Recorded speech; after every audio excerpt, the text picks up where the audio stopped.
Who's on First? The notorious skit by Abbot and Costello that almost everybody has heard. Chances are, you've probably heard it too. But what many don't know is how this skit got to be where it is today, and all the struggles that Lou Costello had to go through. Who's on first, what's on second, I don't know's on third. You know the fellow's names? Yes.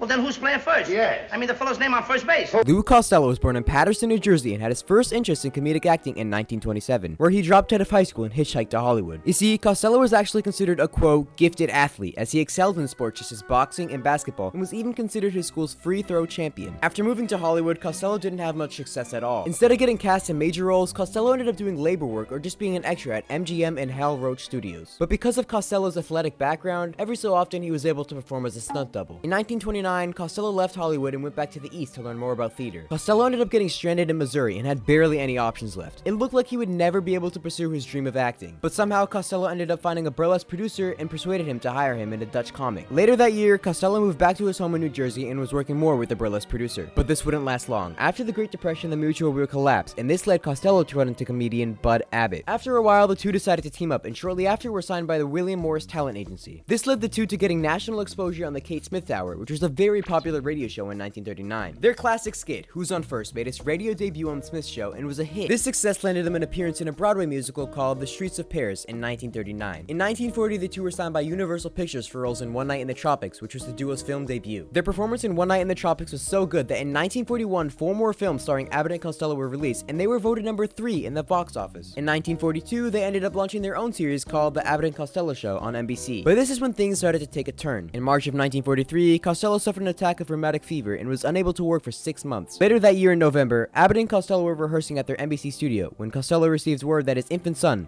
Lou Jr., had drowned in the family pool. Costello had asked his wife to keep Lou Jr. up so he could hear his father on the radio for the first time, which makes this even more devastating. Instead of canceling the broadcast, Costello said, "Wherever he is tonight, I want him to hear me." No one knew of the death until after the show, where Abbott had to break the news. I would like to take a moment to pay tribute to my best friend and to a man who has more courage than I have ever seen displayed in the theater. Tonight, the old expression, "the show must go on," was brought home to all of us on this program, more clearly than ever before. Just a short time before our broadcast started, Lou Costello was told that his baby, 1-year-old Tamara, had died. In the face of the greatest tragedy which can come to any man, Lou Costello went on tonight so that you, the radio audience, would not be disappointed. There's nothing more that I can say except that I know you all join me in expressing our deepest sympathy to a great trooper.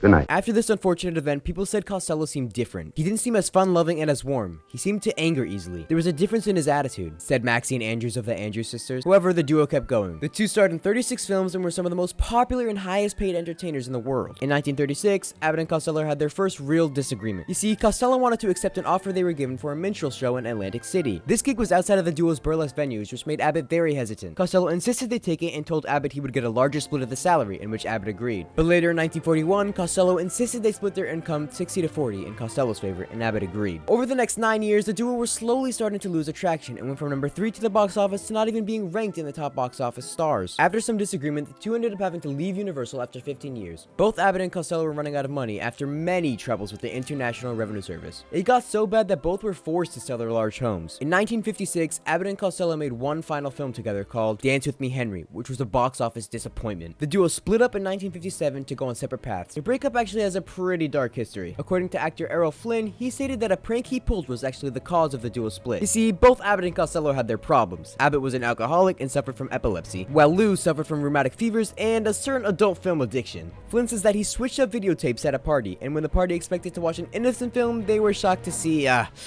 you know what. Abbott and Costello blamed each other for this and never wanted to speak to each other again. What made it even more awkward is that both of their families were at this party. After splitting up, both Abbott and Costello worked with other comedians, but it just wasn't the same. In 1959, Costello starred in a movie called The 30-Foot Bride of Candy Rock, which was his only film after the duo split. Later that same year, Costello ended up suffering from a heart attack on March 3rd, 3 days before his 53rd birthday. Supposedly his last words were, "That was the best ice cream soda I've ever tasted," but we don't know for sure. In 1960, Abbott attempted to make a comeback with comedian Candy Candido. Although this received great feedback, Abbott quit, saying no one could ever live up to Lou. The best friend I ever had.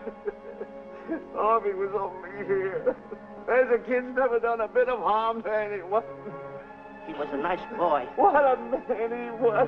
I never appreciated it until now. No, you didn't. You was mean to him all the No, it's too late. It's all over. He's gone. Yes. The way I used to trap him and set him into things that was all wrong. I would send my worst enemy out to do the things I taught him to do. And the way I used to cheat him. You used to slap that poor kid all over the face. Oh, I used to cheat him. That kid never did nothing to nobody. He was only here. He was a nice boy, that kid. Oh, I feel like jumping off a cliff. That's what I should do. Poor Stanley. But no, I haven't got the nerve. He was only here to tell me what to do, Stanley. What should I do, Stanley? Oh, I know what I'll do. It's that lion. That lion. The one that got him. I'll spend the rest of my days right here in this forest. I'll get that lion. No, you don't. I'll get that lion if it's the last thing I do. No, you don't have to. I'll spend my life here in this forest. He's a Now tell me what to do. You don't have to get this. Come on, Buzz. Stanley. Smith. Stanley. What's wrong? It's really you. Sure, Buzz. Wait a minute. Are you all there? Sure. The lion didn't hurt you? No. It's really you, Stanley? What do you think I am, a mirage or something? You know Mirage? I know mirage. You're real. Sure. You double-crosser. Dirty double-crosser. Oh.